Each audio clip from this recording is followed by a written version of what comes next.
So recently, I decided I wanted to try and speedrun Final Fantasy IX for the PlayStation.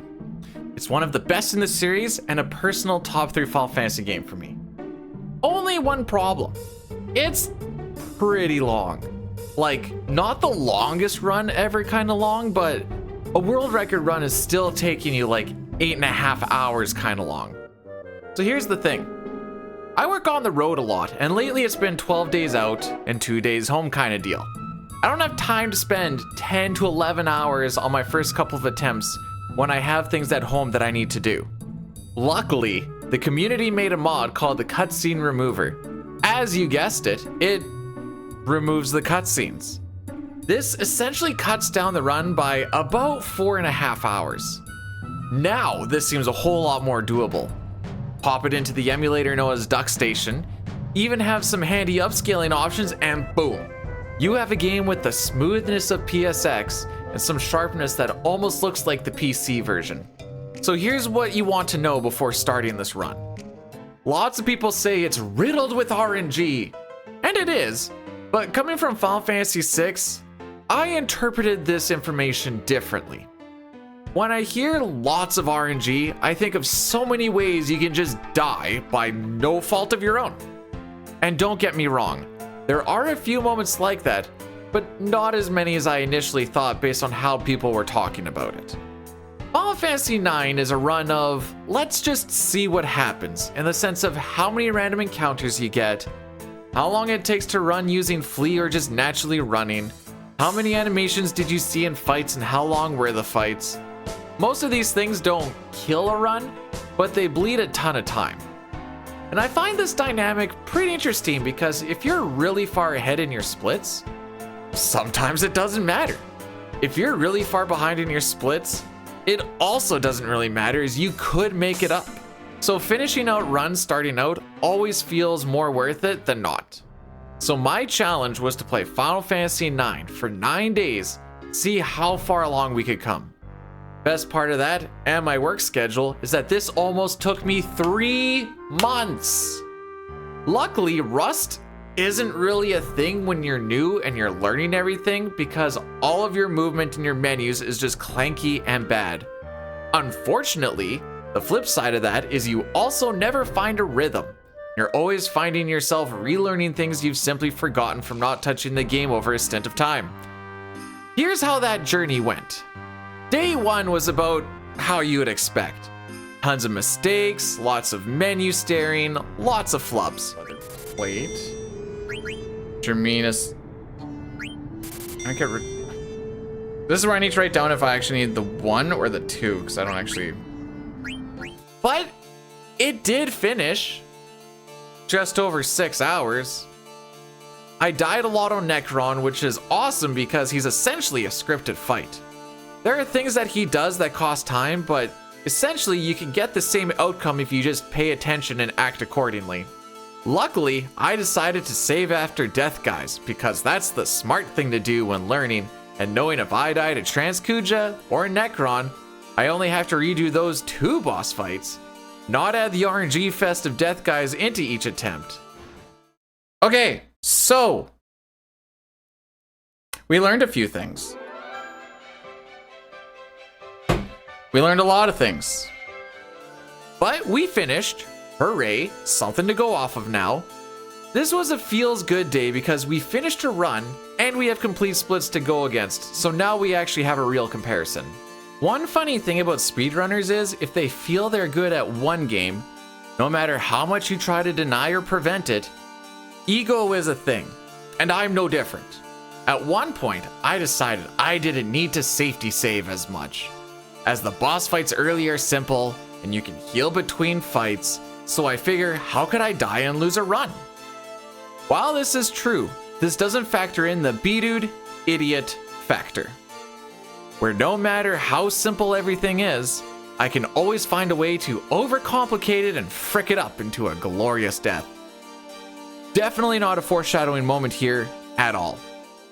Day 2 had a death to Black Waltz 3, where you don't even need to A to B wait to avoid this second Thundara, and it's even in the guide to not do it. I still did it, and we died for it, and we didn't save. You can simply do less and get a better result than what I was doing here. Sea Lion in the ice cave also ended up being a wall for a bit as well. When going for top times, you can risk attacks and damage rolls to try and squeeze out some of that time. I am not even close to top time. I'm not even needing to worry about that. I just don't know what's going on half the time and found out ways that you can die because of the B-dude idiot factor. Now, I definitely learned about damage rolls over time, but sometimes I just did stuff or didn't pay attention and just died due to complacency, really.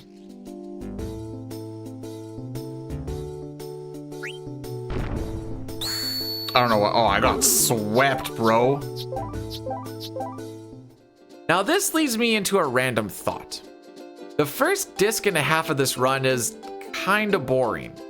Even without cutscenes, it just feels really slow and dull, and it just slogs on and on and on.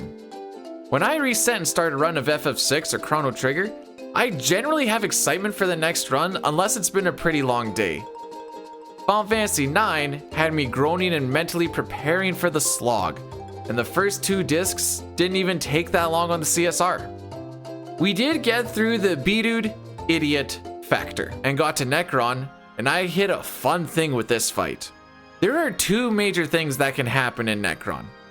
If he does Protect, you need to kill time for Protect to fall off, as we all use physicals late game. MP attack, killer abilities, and physical attacks being the fastest animations are just the best DPS. Unless Protect happens and reduces that physical damage taken. The other thing is Freya can trance and stay in the air longer than she's supposed to, having to reset the turn order before going for the kill. What we're trying to do is jump over Grand Cross, and while he's using Blue Shockwave 3 times in a row, that's when we go in for the kill and kill him before he actually uses the Grand Cross. If you get Protect, you don't kill him in time because he's taking less damage, and if you have Freya jump in the air and stay way longer than she should, then you don't get the 3 blue shocks because you've jumped over 1 or 2 of them already, and why we need to wait for another one so that we can reset the cycle. However, I wasn't sure what happens when you get Protect, you land, and then Trance goes off with the following attack. So while we were 20 minutes ahead, I decided to kill the splits and really figure this fight out because I was stuck on it and doing it over and over and over. At this point in learning a run, I find it's not about getting a PB each time, but learning what you need to fix for the next run, especially early on. Fix it now, so you get better and a good run happens, you don't lose that run from something you could have fixed earlier. Now day 3 had the B-dude idiot factor, cranked up to 11. So many flubs, so many deaths. This was the, okay, maybe I need to lock in a bit and not go fully stupid sort of day. Now these days happen, especially when you're learning, and honestly this was probably one of the best days to just wake me up. When we did get something going, but also found out why a level 30 Steiner for Death Guys is very not wanted, that was the kind of day we ended up having. You see, Death Guys is a boss where Steiner's attacking with Excalibur 2 for max damage. Zidane is basically keeping him alive, and you win. Simple fight. Here's how this fight typically goes. The OP meteor attack can range from 40 to 4,000 damage or somewhere around there. So you need to set up a plan based off of that opener and the 4 different damage rolls you get. Who lives, who dies, how do we get rolling? So hopefully Steiner and Zidane live, Zidane gets to keep healing Steiner, and hopefully he doesn't start spamming spin. Ideally you want Death Guys to close as he becomes a lot more docile. However, he also has the spell level 5 death here. You see the problem? We had Steiner at level 30, and this made it really bad. Because he wanted to keep using level 5 death and in a couple of spots regular death just on Steiner, so Steiner never got to attack anything because he kept on dying to the death spells. One of them being extremely avoidable. We did eventually get through all this BS and we did manage a 537. Not a good time at all, but we're getting there. Day 3 is now complete. Aside from our sea lion wall that we hit twice today, Day 4 was actually pretty good. We saved 40 minutes, a 4:57 time. Wasn't unhappy with the progress we were making, not even halfway through the challenge. For reference, the world record is a 3:59, so being about an hour behind that at this point didn't feel that bad, as I know much time and effort goes into trying to get the run. The unfortunate part about this PB is we don't beat it for, well, you'll see. On day 5, we actually had a pretty decent run, but I was kind of distracted as, I'll be honest, I wanted to watch my Ottawa Senators hockey game, and it was played in the middle of the day, right about when I was streaming. So after being ahead by a pretty good chunk, I decided if Death Guys kills us, we call it a day and we'll do it again next time. Sure, we're ahead, but I can easily replicate this run. We're not even that good. The RNG didn't feel that great. We can easily do it. Now, Death Guys does his nice little trolley stuff, and I was definitely trying to do some risky stuff to just either win or die faster. Fun fact, when Ottawa played Tampa Bay that day, I missed the first period. Ottawa scored twice in the first period. When I got up to watch the game, Ottawa lost 3-2. So I essentially killed the run right at the end so that I could watch my team get shut out 3-0, and I still have not forgiven them for that. Day 6 was interesting because it didn't feel like a bad run. I was barely keeping pace with PB, and everything felt a lot better on my end as far as menus and movement. But it wasn't as good as the last run, which was quite a bit further ahead, where I felt like I was actually playing worse. And I figured at this point, I'm not good enough to blame RNG for swings when there's menus and fights and shops that can be so much better and save relatively static time. But maybe that's just what it is. Honestly, I still haven't even really figured out what changed between day 5 and day 6. But you know what? At the end of the day, it is what it is. Anyways, the Alexandria Gauntlet rocked my socks, and that was the end of that day. Now comes lucky day number 7. A one and done run, ahead of the pace the entire time, past the first boss of Memoria, the final dungeon. One funny thing about this game is if you're holding run, you take twice the amount of damage on physicals, because you're essentially getting punched in the back. Zidane has an ability called Protect Girls that whenever a girl is in critical damage and is going to take a physical, he will block the attack. Because he spins around to block the attack, my brain thought that he's not going to take the ×2 damage because he spins and he's facing the enemy, so he should be fine. I learned that this was in fact not correct. Here's what happened. When in Memoria, you mostly want everyone in critical HP. This allows Steiner to use a move called Charge. This allows everyone in crit to attack without using their turn. Zidane we wanted full HP just so that he doesn't die trying to flee from random encounters. Everyone else is in critical. One of the encounters you can get in Memoria is the Iron Giant. He decided to punch Freya really hard and I was holding run hoping to get away. I should have reacted and just let off, but figured Zidane spins to block the attack. He'll be fine! He wasn't fine. When he got back up so we could run, Iron Giant was nice enough to do a party-wide cleave and finish this run out. Remember when I talked about ego and not saving? Yeah, this is a pretty good example of that. Well, lessons learned. Now, day 8 was admittedly a short day. Decent run once again. When you fight Amaranth and Madain Sarai, it's a 1v1 fight. We put counter on Zidane so we can get mad when he literally never uses it. This is when I learned in certain positions, not only can Amaranth dodge, which they tell you in the fight, he can also counterattack. And the counterattack does extra damage over his regular attack. So another one and done day. We died. Didn't have time to try another, so we just had to let that sit. Everything felt like it was clicking, but having so many days go well until they just didn't, and have it be a learning lesson was starting to get a little disheartening. I knew with the next day being the last day, we had to just pump it through and try and get the PB, or else we were just gonna be sitting at a 4:57 after this little challenge.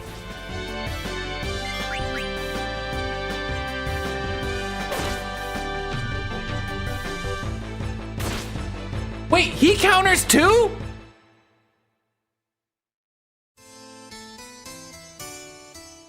Well, today I learned the final day, day 9. We locked in for this one, boys. Amaranth, again, takes us down. But this time, we knew about the counter. We only attacked him in the same spot because we knew that he could actually get hit there. What happened is, instead of us hitting him and him dying, we missed and we triggered the counter attack, and then we died. So back to the start of the game we go. So once we actually got onto a run, things felt like they were starting to click. The very opening was meh, but after that it was kind of hard to complain about what was happening for someone of my skill level. Sea and Lion went down. Luckily we had an extra level, so it felt a little bit safer. All the black waltzes fell because I didn't forget equips. We didn't do any silly A to B waiting. We just did things proper. Even the menus in the shops are starting to feel pretty decent. Sure, they could have been better, as they always could be, but for day 9 over 3 months, I can't say I was unhappy about the progress. We could really see this in the splits where there were no random encounters, like the festival in Limblum. Gizmalook gave some trolls, but you can't expect a run to go perfectly, and have to anticipate some time loss throughout. You just gotta take it on the chin. The rest of the dungeon was fine aside from getting one more encounter than I normally get, but it's also one encounter. Now Burmese has a spot where I've died a few times just because counting to 8 is hard trying to skip some Beatrix attacks. With Burmese going as well as it did, I took no risks and just waited out all 10 attacks instead of trying to jump over them with Freya's to skip over 2 animations. We ended up getting a schnasty gold due to the rest of the area going so well. Disc 1 is done, we're feeling good, on to Disc 2. Now maybe things were going a little too good. I've never encountered a level 2 Steiner at this point, and this does change a couple of menus. I was kind of worried about how fights would look as well, just due to unfamiliarity. We lost some time on encounters, but we also got some experience so he wasn't level 2 anymore. So at the cost of time, I did feel a little bit better about things happening down the road. The climb up the Clayrun tree wasn't anything to write home about, but it was enough to not lose time, which is sometimes all a guy can ask for. In fact, I think I had one extra encounter, but the menus and the starting ATBs in all of those fights actually made it break even. A random encounter is roughly a 1 minute loss, give or take. That's the ballpark you can put in your head when you're running this game at the very least. So in Final Fantasy IX, you can move either using a D-pad or the analog stick. Most of the time you use the D-pad, but analog feels better for certain screens. Trying to get these guard skips in Alexandria, it never dawned on me for a single time that the analog would make cutting the angles so much easier than using the D-pad. And I was struggling a lot to get around both of these nerds. Anyways, here's a D-pad guard skip for your enjoyment. Now knowing using the stick would have made this so much easier. Now later on in the game, Zidane gets a move called Lucky 7. When his HP ends in a 7 and you use it, he has a 25% chance to do 7 damage, 77 damage, 777 damage, or 7,777 damage. At least they say it's the same odds between both of them. I've only had the big damage hit once in the 2 fights that's kind of optimal to use it in, and those runs seem to have died tragically shortly after. Anyway, I wasted a turn for ending up getting small damage on Lonnie, and it can actually one-shot her here. And that leads us into probably my least favorite place in this game, Fossil Roo. I hate Fossil Roo so much, dude. It's so awkward to run through, the encounters are annoying, the Gargan thing in the water spouts just seem to really irritate me. It's Final Fantasy's version of the Great Bay Temple from Majora's Mask. Anyways, we lose time here because saving time in this area just isn't allowed, ever. But after we get Fossil Roo, we actually get to the Hill Geiger fight. And I think I did it for the first time proper ever. I didn't meme the Lucky 7, the encounters were good leading up to it, and I read the notes properly. Crazy how good things happen when you can actually read proper and execute to what the words on the screen say to do. Anyways, add that gold coin to the pot. The Aoife tree is weird because even when it's good, it feels bad. And some games just have those splits and it's so hard to describe why. I figured I was just losing time and lo and behold, another golden ticket. This could also just be a product of still being bad and just had a moment of less bad. It's hard to tell when you're learning and you're inexperienced. Well, here we go again. It's our boy Amaranth. Mono e mono. He's had my number over the past few times. This time, I wasn't taking any chances. So I thought. I'll wait on him and lose 1 minute instead of losing 2 hours and 10 minutes on a decent run. Luckily, we got a trance. And a fun thing about trance, aside from the damage spike, is you cannot miss. I still almost died because counting damage is hard, with a calculator apparently, but we got through it anyways. Confidence is one of my greatest skills and also one of my biggest downfalls. Ladies and gentlemen, we have officially made it to Disc 3, which is usually a big slog for runners because of how exposition heavy it is. But look at how fast this Alexandrian section is when you have no cutscenes. Absolutely glorious. People also hate it because shortly after the cutscenes is everyone's favorite minigame, Tetramaster. And the game required tournament where you have to play Tetramaster. And the prize for beating Sid in the third round is actually quite route changing. You won't lose a run because you lose to Sid and you're not getting the rebirth ring, but it does cost time down the road and if you don't get auto life anymore in the run. Side note, again, I personally love the chaos that is Tetramaster. Sure, it will kick my butt from time to time, and some NPCs seem to have an answer for every way you play, but them's just the breaks. That being said, you usually look at a game and figure out a misplay more times than not. I ended up losing once in round 1 and in round 2, but still had fun with it. Competitive me was like, okay, we beat these nerds next time, and we did! But Sid, you only get one shot at. Something about Sid is the magic cards are his kryptonite. I did have a few cards, but mostly got bailed out by Nymph going absolutely baller sauce mode and Sid not having good arrows on his final card. Tetramaster is easy, bro. I went 3-2 in this tournament. That's a winning record, XD. Now back to the Defend Alexandria section. This one went pretty well. We got the 2 skips. The final fight got a little scary with Steiner being near dead and Beatrix feeling a little eepy, but we got the job done, so no worries on that.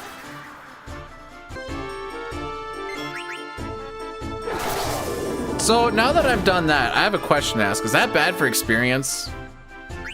We saved a good chunk this time in Oilvert simply by not needing to double back to different spots like 3 times for getting stuff like my PB had. So that's always nice. And this split had a ton of encounters before even getting to the airship. And the menu in the shop here, I will typically go slow on purpose because of missing stuff in the previous run and needing to run back to get it again. Do it once, do it right, save that time, yes sir! In the Desert Palace, I've decided to force the green light, red light minigame to 5 fails, as this disables the hedgehog quick spin, which has kind of always felt cheap. Now encounters here really suck. The run difficulty is pretty high, we don't have Flea because we don't have Zidane, and too much experience for Steiner can lead to a level 30 Steiner, which yeah, we've seen what happens with that one. So the first encounter hits, I panic! Really fast runaway? Ah, I'm calm. Second encounter hits, I panic! Worst one to get in this area? No! It took us about 1.5 minutes just to run away from this one encounter. I'm not exactly calm, but we did get through it. Balia Pyra is a funny boss because if you can get set up, he's super easy. But if Vivi or Aiko die turn 1, you kinda gotta freestyle it a bit. Luckily, this didn't happen. Bounce some water spells off to the party-wide reflect, and you win the game. Somehow a gold, despite the fact of that one really long encounter. We make our way through to the final continent in this game with a really fun mini-boss fight. Anyways, we get set up, we get our menu done, and we see a super scary encounter right before that can actually cause a GG's if you get super unlucky. Get out of that fight, and we finally get to the red dragons. This is another simple in theory fight. You confuse the second dragon, you kill the first, Steiner attack, and Vivi Blizzaga. Then right before you kill the second dragon, have only Steiner and Zidane be alive, having Steiner cause the killing blow. This is just so that we don't have experience get spread amongst too many people. We want Steiner and Zidane to get all of this experience. Now for the fight. Honestly, this fight went about as well as it could really go. The split unfortunately won't reflect that due to the bad encounter luck that we had previously on, but at least the fight was good. Going to Ibsen's castle, there's a cheese strat with Flame Saber and add status where Taharka can get inflicted with heat and die on his next turn. I was worried about not learning charge since it wasn't learned at this point, and usually it is. And this requires the Thunderblade to be equipped, so we didn't use that strat this time just so I could make sure that we had charge. Now we do lose time to PB because Steiner had that heat status hit on literally turn 1. It was a known loss going into it, so it's fine. We got set up for the future for success at the cost of time now, which I'm also okay with. The random Tomberry in the same room right before the boss fight, however, did frick me out more than anything else. I was expecting the boss fights, and I saw these little green dudes coming in to stab my face. Earth Guardian is funny because there's more things you want him to do than not do, and he always seems to do the thing you don't want first, and when you're trying to come back from that is when he does the second thing that you did want him to do when it didn't even matter anymore because you're busy trying to get back to what we want to do mode. Anyways, we lost time here. This guy sucks. Glad he's dead. Screw him. We carry on. So here is the You're Not Alone section, and it's extremely critical in doing fights proper as it's all about level setup for the final disc. So doing the fights proper is a major must. But then trying to get Zidane into critical HP for Shell Dragon can sometimes just be a whole other level of stress. You have to react to the attack, and knowing that using defend, using flee, or fleeing while having defend be active can manipulate the damage rolls to help Zidane get into critical HP. But not knowing what attack is coming or what part of the range is going to get hit is kind of what the scary part is. Because if you die, you just die. Anyway, I'm pretty sure I fully just got real lucky, and I'm glad that we're done with that part. We don't need to deal with it anymore. We move. And so here's the Pandemonium menu. It's quite lengthy. There's a lot of stuff going on. It's not overly complicated, as a lot of it does kind of make sense, but I'm still not very good at it. Haven't done a lot of practice. Usually I'm on the edge of my seat, scared that I'm going to get rid of something I don't want to, because in previous runs I have done exactly that. And I want to make sure that we don't screw ourselves over for success in the future. Anyways, we get through this cluster of a menu, life carries on, and we can carry on. Yes. I'm gonna watch those just in case I'm dumb. Minerva's Blade, Patina. Okay. Freya, Steiner, Amaranth. Amaranth's gonna go last. You're gonna go last. You're gonna go with that. Go man. We're gonna take off a Adobe level. Go Freya's a counter and Man Eater. I don't know why I have this in different spots. That's fine. Man Eater, actually plus and counter. MP, bird, and potion. You're gonna go off counter one. The actual run through Pandemonium was kind of crazy. Aside from some bad movement sections, you really can't complain about it. I don't think I had a single encounter the entire way through. The Silver Dragon went down nice and quick. You can really see the damage spike we're starting to get here. Fun fact about FF9 is your stats are way more influenced by gear than anything else. So hitting those shops is a big yay! And this boss gauntlet shows off why pretty well. This is also when we can start charge spamming if we have 2 or more people in critical HP. Garland and Kuja go down without too much fuss, and away we go to the final disc. Now disc 4 starts off with a real bang. Now we fight the Nova Dragon, and it's actually a boss you can just die on because you just die on it. Whether you risk it with the Luna Berserk strat or no, sometimes you just get humbled. We didn't get the opener we wanted for the Luna strats, which is fine. Zidane ended up getting trance here, which was pretty clutch. Now this fight was actually pretty gross most of the way through, but that's okay. Charge allows you to attack without worrying about counterattacks as well, so we do want to try and abuse that as much as possible. We survived the Dragon D's, and now it's into the final dungeon, Memoria. So we know not to run away from encounters when an attack is gonna go off. We know the dangers of death guys.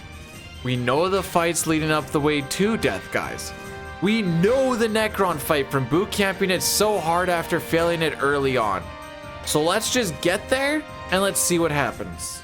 Malorus with Rebirth Ring is a fight where you don't even need to count damage as long as Freya hasn't used her auto revive yet.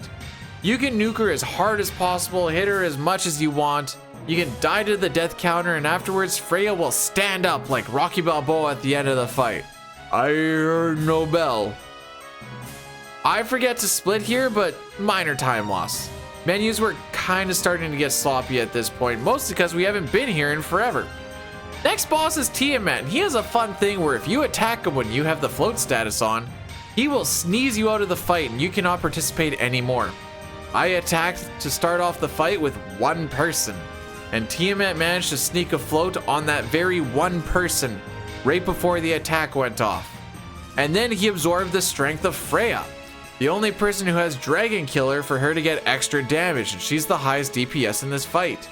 So this is going to be not an overly tough boss fight exactly, but boy howdy is it going to be a long one.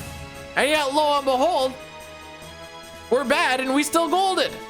Now Kraken is a pretty technical fight. To do it well, you have a checklist of attacks and timings. And with this, you can skip a lot of his attacks and go through, and it's a very smooth fight. I did none of that, and I just kind of stumbled my way to victory. Best part about that, another golden split. Boy, howdy, sometimes it just is, it's so good to suck sometimes. It is so good. Now, Lich is probably the easiest of the four fiends, but he used stop on Steiner, so bye-bye easy free attacks in a row with us using charge. That sucks. That actually made me a real sad panda, I ain't gonna lie. At least Freya survived, and she does the big girl damage. Didn't miss gold by much despite all that frickery, and we now get the Excalibur 2 pickup. So now Steiner can do big boy damage. Small rant time. Holy moly, does the Crystal World just absolutely suck donkey dick to run through. Even the good movement feels bad. The corners are all janky. Perspective is a big thing you fight. I hate it. I hate it all. D-pad feels bad. Analog feels bad. I just want to see the last save point and know that I'm done running through this. Now, hello, death guys. Wow, nice meteor roll. Do you mind if I get to play it a little bit? No, okay. You know, that's completely understandable. And then he finishes it off with the critical attack, by the way. All right, we'll take two of this. That's fine. Bumps and bruises, but we get through this fight. Now comes with my biggest blunder of this run. You see, Kuja can counter a physical attack after we've done 3 of them with Flare Star. And Flare Star does a pretty good amount of damage. Now, charge damage doesn't count as a fight input, so it doesn't trigger the Flare Star counter attack. This means that ideally, you get 2 to 3 people in critical HP and have one as your anchor. We use Zidane as the anchor as he has the gear to deal with most things. He can absorb Holy, there's a whole bunch of other stuff. My blunder is before going into this fight, I healed everybody to full HP. So now you can't use charge. So my bright idea was just kill and revive and continue on as normal, taking the time loss. Kuja, however, had different plans. Flare Star isn't just a counterattack. It's also just a regular attack he can do. After the first initial 3 hits and whittling my party down, Kuja said, bro, this is taking way too long. And he used Flare Star. So after that we wiped. And guess who didn't save after death, guys? This guy. Oh, death guys, I'm back, baby. Funny enough, this DG fight actually went by pretty smooth.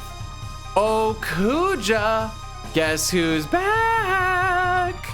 And this time, we're way more dead than the last time we came in, which means you are going to be way more dead. Anyways, after doing this fight properly, we nuked Kuja, easy claps, eventually. Now is the moment of truth, to see if the boot camping has paid off, to see if the massive blunder really rocked my socks as hard as I figure it did. Necron, it's you and me, babe. Oh, you used attack. All right, just 1 minute here, kids. We're just gonna jump and wait this out. That's okay though. We have trained for this exact moment. We follow the script through, and wham bam, thank you ma'am, we got a 446.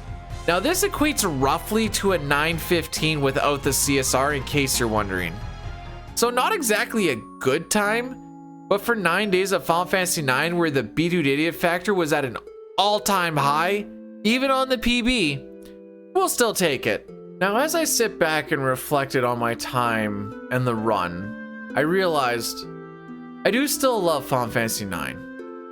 It's a great game. It has great music. Even when Melodies of Life backbone 75% of the songs. And it's just an all-around good time. But as a speedrun, I find it doesn't quite scratch the itch that I look for in runs. I don't think it's the randomness of the run, as I've ran Final Fantasy 4 and Final Fantasy 6 a lot, where even known encounters can lose a ton of time or you even die. Sure, Final Fantasy 9 encounters exaggerate the effect, but that wasn't the biggest of deals. I think one thing was how much downtime it feels like when you're in the fights. Starting the fight takes a long time due to the cinematic theme of the game. Animations can take a really long time, and wildly enough, even though the ATBs do charge faster early game than they do in Final Fantasy VI, it just doesn't feel like it. I'd like to be able to do something with that downtime, but you can't do things like organize inventory like you can in the Super Nintendo trilogy when you're in battle. So you just gotta sit there, watch the attack, and then do your thing. You can't even change your armor and your shield in there. I guess there is no shield, but you can't change your weapons in there. Probably for the matter of AP and such, but that's a whole other thing. The menus for the most part feel pretty good, and talking with others, the PSX is known for menus feeling better than the PC, which is why I did do the PSX over PC. I do know that the PC is faster as a run due to lag reduction and way less encounters. And I'm talking like instead of getting 50, 60, and 70 encounters, you're getting like 10. But I'm willing to sacrifice that for the good menu feeling. Now you do miss out a lot on the game charm with the cutscene remover, be it the music, obviously the cutscenes. There are times when you kind of feel yourself reeling back trying to remember what you're supposed to do when you're in Limblum, as that seemed to be the worst one, as you leave Cid's throne room for the 100th time. But if you get that back in time, and especially when you're learning, I would highly recommend the CSR. Spending 10 to 12 hours during your first few runs versus 5 to 7 feels way more time efficient. What you learn in CSR will always translate to the full game afterwards anyway. Now I mentioned before about the dread of a reset and how slow the game is for the first disc and a half. And factor that in with being bored during fights, wishing I could be doing more things, and I think that's enough for me to want to drop this project. I had fun doing it while I did it and learned a lot about the game, but I don't see myself personally ever pushing the run more than the odd one-off maybe, just because I want to play Final Fantasy 9. I do think to truly enjoy the run and get the results you're looking for, you'd want to dedicate yourself to the run, as you're mostly trying to improve your boss fights, your movement, and your menus, as well as hoping that the game just plays nice for the one run you can properly execute on. I would still recommend it as a run if you have the time frame for it, and patience to deal with the growing pains and unlucky slop it will inevitably throw at you. Thank you for listening to this lowly runner's thoughts on a speedrun, and I hope you all have yourselves a fantastic day. Thank you.